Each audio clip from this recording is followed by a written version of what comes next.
Hi everyone, welcome back to Learn With Me. I'm Deborah Hanson, and today we're going to be talking about AP World History 1.4 Developments in the Americas. So we're going to break down everything you need to know to prepare for a unit test or for the AP exam. So the CED question for this section of 1.4 is explain how and why states in the Americas developed and changed over time. So I'm going to break down all the essential knowledge that you need to know to be able to answer that question. So on the slide here, you're going to see some key terms, but I know that in AP World, key terms are not as important in some of the other APs. Like you do need to know them because you need to be able to talk about them in your DBQs, your SAQs, your LEQs. You need to be able to define them and to explain them and to give examples. So really when I say key terms for AP World, I'm just basically saying know what these mean and be able to use them or know or sort of basically identify them in an MCQ. Before we dive into the material that goes with 1.4, I just want to say thank you to everybody who's hit that like and subscribe button and also send me emails and leave comments, everything. It's really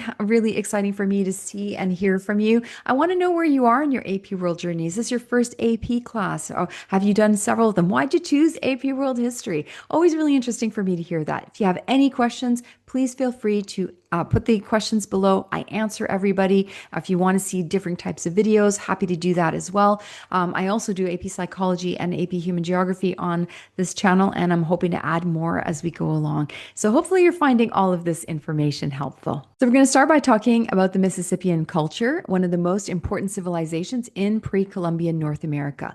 The Mississippians flourished in the Mississippi River Valley and the southeastern parts of North America. They were known for their advanced agriculture, which supported large populations. They built massive earthen mounds that often served as ceremonial or political centers.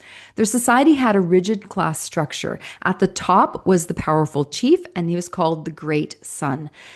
Beneath him were the priests and the nobles, and then while underneath that were the farmers, the hunters, the merchants, and the artisans.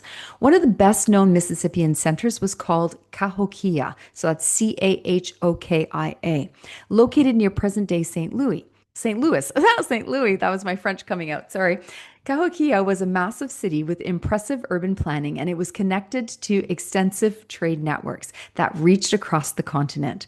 Another key feature of the Mississippian society was that it was matrilineal. Okay, that's very unusual. That means that social standings and inheritances were passed down through the mother's side of the family. So women held an important role in how society was organized. Why is that important? Because most societies were patriarchal. As for the decline, historians aren't completely sure. It may have been caused by flooding, climate extremes, or crop failures, which made it hard to support their big cities. Another theory is that disease brought by the Europeans played a role in this. So the Mississippians are a great example of how Native American societies built complex urban centers, created social hierarchies, and maintained wide trade connections long before the Europeans arrived. So three civilizations we really need to go into detail about are the Mayans, the Incas, and the Aztec. They do show up on the AP exam, so it's really important to know this. We're going to start with the Mayan civilization, one of the most advanced societies in the Americas before European contact. The Maya developed city-states throughout Mesoamerica in places that are today Mexico, Guatemala, Belize, and Honduras. Instead of one large empire, the Maya had many independent city-states, each ruled by its own powerful king. They are best remembered for their achievements in astronomy, mathematics, hieroglyphic writing, and monumental architecture.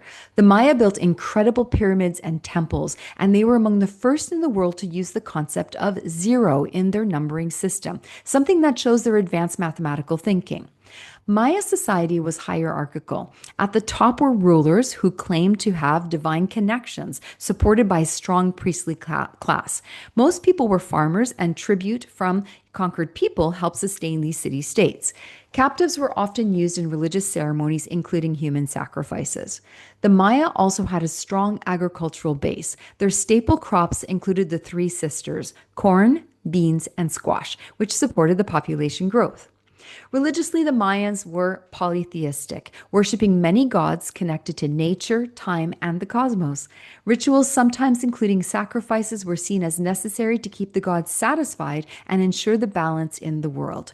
For the exam, you're going to need to remember the key features: city-states rather than one empire, advanced science and math, monumental architecture, hierarchical society, tribute and human sacrifices, reliance on corn, beans, and squash, and polytheistic religion.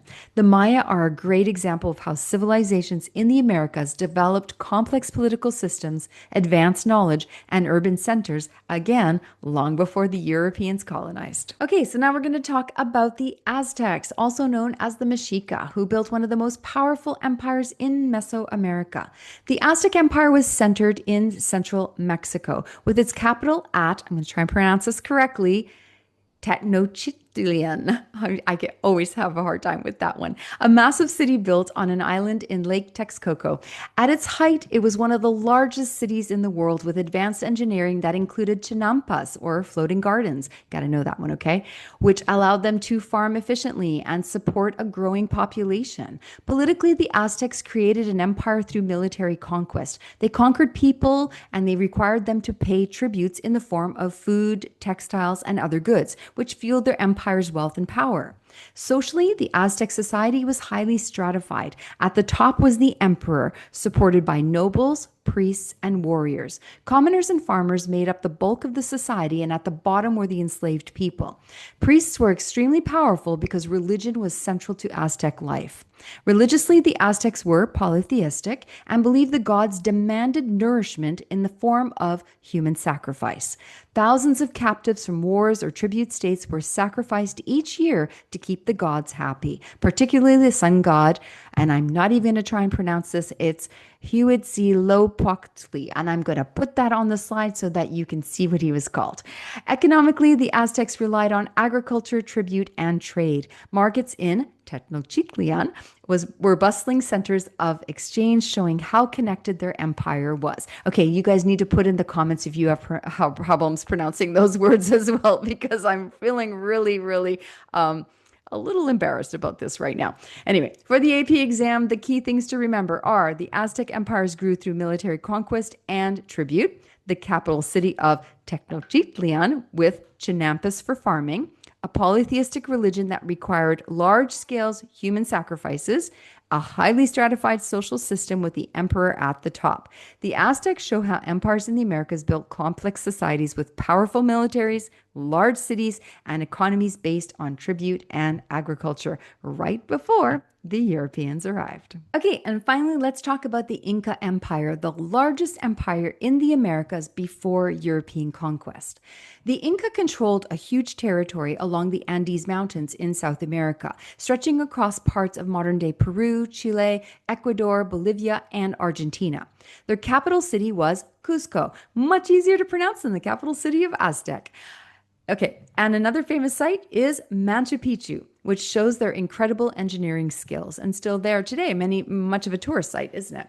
Politically, the Inca had a strong centralized government led by the emperor known as the Sapa Inca, who was considered a descendant of the sun god. Unlike the Aztecs who ruled through tribute, the Inca used a system called the mita system. Very important, people. A form of labor tax where people provided work for the state, building roads, farming, or serving in the military, instead of paying with goods. Economically, the Inca developed terrace farming to grow crops on the steep mountain slopes, and they built extensive systems of roads and bridges that connected their vast empire. Even without the wheel or horses, these roads allowed for efficient communication and movement of armies. Socially, Inca society was tightly organized with communities grouped into units that owed labor to the state. They did not develop writing, but instead they used quipus, which was a knotted strings, like system of knotted strings to keep records of tribute, population, and resources. Extremely clever. Religiously, the Inca were also polytheistic, worshiping the sun god Inti as their most important deity. They practiced rituals, animal sacrifices, and sometimes human sacrifices, especially in times of crisis. So for the AP exam, you need to focus on the following key points. Andes Mountains, location with terrace farming. Centralized empire ruled by Sapa Inca.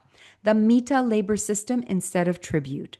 Road networks and use of quipus for record keeping. And polytheistic religion centered on the sun god. I'm going to put these on the slide.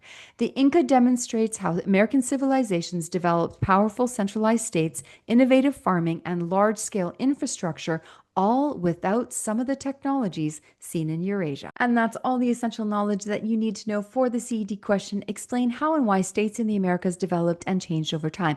Please, I accept my apology on the pronunciation of some of those words. I know you could probably do a better job on them than I am or am doing. But anyway, hopefully you found this helpful. If you did, please hit that like and subscribe button for me. If you want the link to the full slideshow, the notes, everything, that's also below. And if you have questions, always happy to answer them. Thank you so much for listening. See you next time.